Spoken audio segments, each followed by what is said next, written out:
Your mom would have loved this if she hadn't flaked on being alive. That's what my stepmother, Diane, said at the rehearsal dinner into a mic after her second glass of wine. My dad laughed. So did a few others. But the silence that followed from my side of the room was louder than any toast. I stared at them, the man who raised me and the woman who replaced the one person who never made me feel small. They stood under fairy lights beside the wedding cake I'd paid for, mocking my late mother like it was a game. And that was the moment I knew. There wouldn't be a wedding tomorrow. Not for me. Not with them in the front row. Not with a father who once swore on my mother's hospital bed that he'd always protect her memory, then sold it off to entertain his new wife's friends. I didn't say a word that night. I didn't cry. I didn't confront them.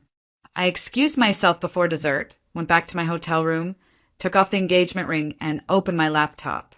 Within the hour, I had removed my name from their mortgage account, the one I co-signed 2 years ago to help them get a better rate when Dad's credit was in the toilet. I also canceled every automatic bill linked to my account: water, gas, cable, HOA security. And I sent one text to my ex-fiancé, Brian. I'm not walking into a family that spits on my mother's memory. We're done. No ceremony, no speech, just clarity. By morning, there were missed calls from every direction. Brian, Diane, my father, even one of Diane's friends, texting to ask if I was overreacting. I wasn't reacting at all. I was done. At 9 a.m., I walked into the wedding venue, pulled the planner aside, and canceled everything in person. I paid the penalty fees on the spot, told the florist to donate the arrangements, handed the caterer a tip, and told them to take the food to the local shelter. And I left. Now, 72 hours later, I've received 5 voicemails from my father, 3 crying messages from Diane, and 1 panic knock at my door. I haven't answered any of them, because they weren't laughing now, and I wasn't saving them this time. My mother, Evelyn, died when I was 16. Ovarian cancer, the kind that creeps in quietly and doesn't wait for goodbyes. She was gone within 6 months of diagnosis. 1 minute she was laughing with me in the kitchen, making burnt lasagna from memory. The next, she was losing her hair in a sterile room while my dad started showing up late to the hospital. He didn't take her death well, but he didn't fall apart either. He redirected. He became colder, efficient, a man who filed grief away like an overdue tax form. He packed up my mother's things within 2 weeks of the funeral. Her clothes, her books, the paintings she'd made when she still believed in joy, all boxed up and stored to keep the house neutral. I cried when I saw him painting over the yellow walls in the kitchen. Too loud, he said. We need clean lines now. I didn't know then that clean lines meant making room for someone else. Her name was Diane. She was the woman from the mortgage office, the one who helped refinance our house 6 months after Mom died. Blonde, sharp, perfectly polished. She didn't like clutter or emotional heaviness, as she once told me while removing my mother's old photos from the hallway. By the time I graduated high school, Diane was living with us. By college, they were married. Diane never pretended to like me. She liked control. She liked throwing suggestions about how I should dress, who I should date, what my career should be. She called my mother fragile and soft. Once she said, I admire your mom's kindness, but she wasn't exactly built for the real world, was she? I nearly walked out that night, but I stayed. For my dad. I stayed through the birthdays he forgot, through the holidays where my mother's name was never mentioned, through the dinner conversations where Diane dominated every subject and Dad followed her cue like a trained dog. I stayed when they asked me to co-sign the mortgage on their new place, saying it would be temporary, just until Dad rebuilt his credit. I stayed when they wanted me to host Thanksgiving at my place, but asked me to avoid cooking anything your mom used to make. It's too heavy. And I stayed when Brian proposed, and Diane offered to plan the wedding because you don't have a mom to do that for you, and I know what I'm doing. But I think I knew deep down, the minute I let her touch my mother's memory with those claws, it was only a matter of time before they went for the throat. They waited until the rehearsal dinner. They didn't expect me to walk away, and they definitely didn't expect me to take everything I'd given back. There's a kind of betrayal that doesn't come with screaming or slammed doors. It comes with eye rolls when you speak, with polite corrections in front of strangers, with being treated like a guest in your own memories. By the time the wedding planning hit full speed, I had already started seeing the cracks. The first was when Diane accidentally left my mom off the photo slideshow we'd created for the reception.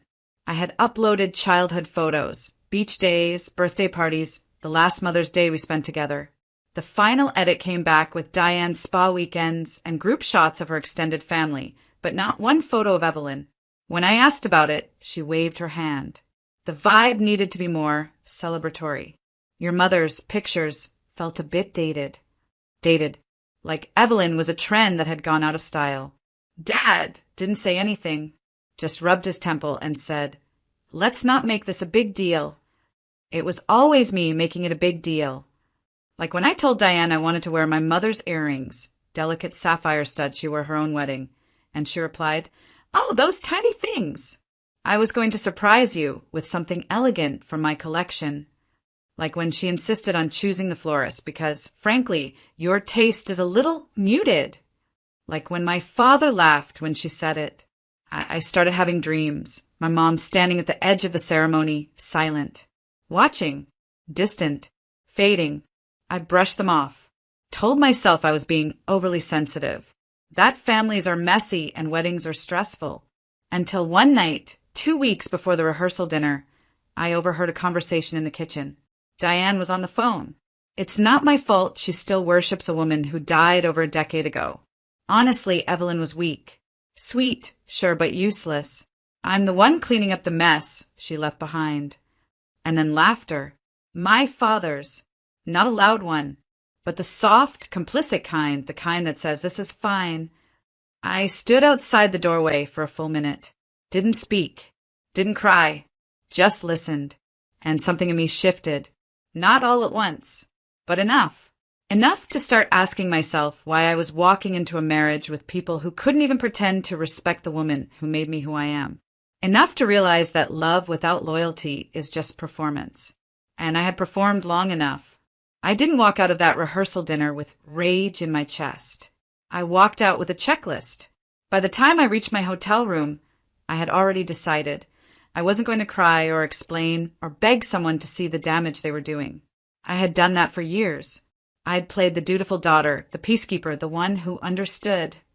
They never understood me, but they understood what I gave them: financial security, social status, someone to blame when things got messy. So I decided to give them the one thing they really deserved: silence and consequences. The first thing I did was log into the mortgage portal. I still had co-signer access. 2 years ago, they couldn't qualify for the house they wanted on their own. My dad's credit was still wrecked from a failed investment Diane had pushed him into, and her income was complicated. So I added my name just to help. They never once missed a payment because I set up auto pay for my account for the first 6 months. And when I tried to remove myself last year, Diane called me dramatic, and my dad said, "Just give it time. We're family." But family ended at that microphone. So I submitted the official request to remove my name as co-signer and owner. My credit was no longer their crutch. Next, I went through every bill tied to my account. Gas, electric, water, internet, HOA, security system. I'd helped them set all of it up. They weren't tech savvy, and I handled the paperwork, which meant most of it still in my name, still billed to me. I canceled all of it in under 30 minutes. I didn't leave them in danger, just discomfort. The mortgage would now be reassessed without my support. Their rate would spike. Their utilities would shut down unless they noticed in time. And their beautiful life, the one they built by burying my mother's memory, would finally cost them something. Then I sent one text to the venue coordinator. Wedding canceled. Deposit is yours. Please donate the food to a shelter and return the florals if possible. I'll cover penalties. No questions. The next morning, I woke up to missed calls. My father's name, Diane's, my ex-fiancée's mother, all blinking on my screen like alarms I no longer needed to answer. And when the first knock came at my door that afternoon, I didn't move. Because the door they slammed shut at that dinner, I wasn't reopening it. The first real fallout hit at 10:47 a.m. the next morning. A voicemail from Diane, voice sharp and cracking. You petty little girl. The power's been shut off. Your father has a heart condition. Do you even care? She didn't mention the rehearsal dinner, or her joke, or the look I gave her as I left the room without touching dessert. Just the bills, the things I used to manage. That afternoon, the venue manager left me a kind voicemail thanking me for the donation. The food had gone to a shelter downtown. The floral company had repurposed the arrangements for a hospice wing. Even the DJ, bless him, said he understood. Meanwhile, I got a frantic call from my dad's accountant. Did you really remove your name from the mortgage? This affects their interest rate, their eligibility. Did you think this through? I did, I said, very carefully. There was a long pause, then a quiet, well, damn. By day 2, the water was off. By day 3, Diane posted a cryptic quote on Facebook. Some daughters are born ungrateful. Some fathers live long enough to regret raising them. She deleted it 2 hours later after someone, probably one of her church friends, commented, "Didn't you make a joke about her dead mother at a dinner party? Maybe reflect a bit." The irony was that I hadn't told anyone. No mass texts, no social media posts, no revenge monologue. But people talk. People always talk when someone so carefully polished starts to crack. On day 4, my father showed up at my door. No call, no warning. Just stood there, sunken, a man who had finally run out of control. He knocked once, then again. I didn't open it, but I watched from the kitchen, quiet, unmoved. He left a letter in the mailbox. It was handwritten. I didn't mean for it to go that far. We were trying to be funny. She got carried away. I shouldn't have laughed. Can we talk? There was no apology to my mother. Just excuses. Just regret that something broke. He still didn't understand. They didn't just mock my mother. They erased her. And now they wanted grace from the daughter they taught to stay quiet. But I wasn't quiet anymore. And I wasn't coming to the door. They asked me to come to the house. Not through a call, not even a voicemail. Just a letter slipped under my door. Trembling handwriting I recognized immediately. My father's. We need to talk. Please. We can't fix this without you. Fix. That was always his word. Fix it. Cover it. Patch the hole. Paint the wall. Forget what was underneath. But I went. Not for them, for me. To make sure I didn't carry 1 ounce of this forward. When I arrived, the house was colder. Not just emotionally, literally. The power was still off. The heat wasn't running. They hadn't figured out how to re-establish the accounts yet, and the silence in the hallways felt thicker than drywall. Diane sat in the living room, bundled in a coat, her nails chipped, eyes puffy. She didn't say hello. My dad stood beside the fireplace, paper bills in his hand like a child holding a failing report card. "I've contacted the bank," he said. "They said the interest rate jumped. We might lose the house." I nodded. "You might. Can you just co-sign again? Just until we stabilize." My gaze didn't flinch. "No." Diane let out a breath. "This is punishment. You're punishing us for a joke." "No," I said calmly. "You're feeling what happens when someone who supported you stops pretending you deserve it." Her voice rose. "You think your mother was a saint? She left us with nothing. I built your father back from the ground up." "She died of cancer," I said flatly. "And you made a punchline out of her memory." For a moment, no one spoke. Then my dad said she wouldn't have wanted this. I looked him dead in the eyes. She wouldn't have wanted me to stay silent either. I pulled a folder from my bag and placed it on the coffee table. Inside, my official notice of disassociation from the mortgage, a list of every account I canceled, and a single handwritten note. "I gave you everything I had. You didn't lose a daughter. You spent her." He didn't open it. He just stared at it like it might catch fire. "I hope you figured out," I said, "but it won't be through me." And I walked out, not with satisfaction, not with hate, but with nothing left in my hands, and everything still intact in my heart. I thought freedom would feel like a wave crashing, but it didn't. It felt like stillness, the kind you only notice after years of noise. After walking out of my father's house, I didn't rush to rebuild anything. I took time. I deleted old voicemails, cleared photos from my phone that only reminded me of who I had to be to survive around them. I moved into a small apartment with quiet neighbors, white walls, and a kitchen just big enough to cook the recipes my mother used to love. I made her lemon soup first. She used to say, "The secret is adding the zest last after the boil. You don't want the flavor to disappear." I thought about how she lived her whole life like that, quiet, gentle, but never losing her essence. It was my turn now. I started volunteering at a legal resource center for women, helping people untangle financial dependency, debt traps, and family coercion. It wasn't glamorous. It wasn't loud, but it was real. The women I met reminded me of myself. Polished on the outside, caged within. Some were trying to leave bad relationships. Others were just trying to believe they were allowed to want more. One woman, a widowed single mom, broke down when we helped her reclaim the deed to her home from in-laws trying to force her out. "You saved me," she whispered. I shook my head. "No, you just stopped waiting for them to." At night, I walked along the lake near my apartment. No wedding ring, no fiancé, no title, just me, and the ghost of the girl who once begged to be included in rooms that weren't worthy of her. And for the first time, I wasn't surviving. I was living, on my own terms. A month after I walked out of my father's house, a package arrived. No return address. Inside was a photo album, dusty old. The leather cracked, the binding frayed. I recognized it instantly. It was my mother's. The one Diane had boxed up years ago and said was too emotionally loaded for the living room.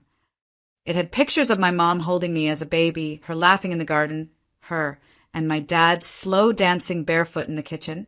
Little glimpses of softness the world never got to see. Tucked between the pages was a note. Just one line. "I was wrong. I'm sorry, Dad." No signature. No plea. Just paper and ink and finally, silence used the right way. I didn't call him. Not out of spite, but because some apologies aren't meant to reopen a door. They're meant to close it properly. That night, I made tea and sat on the floor, flipping through the album slowly. Page by page, I rebuilt a woman they tried to erase. Not just my mother. Me. The version of me that had stayed quiet to be acceptable. The version that co-signed mortgages and swallowed disrespect just to keep the peace. That woman was gone. And in her place, someone who didn't ask to be respected, but expected it. Someone who didn't mistake silence for strength, but used silence to set boundaries. Someone who remembered her mother not as a shadow, but as the spark. I placed the photo album on the shelf by the window. Not hidden, not archived, visible. Then I opened my journal and wrote one final line to close this chapter. I wasn't the one who walked away from the family. I was the one who finally stopped pretending it was still mine. And with that, I put the pen down. Not out of bitterness, but peace. Because letting go isn't weakness. Sometimes it's the beginning of everything else.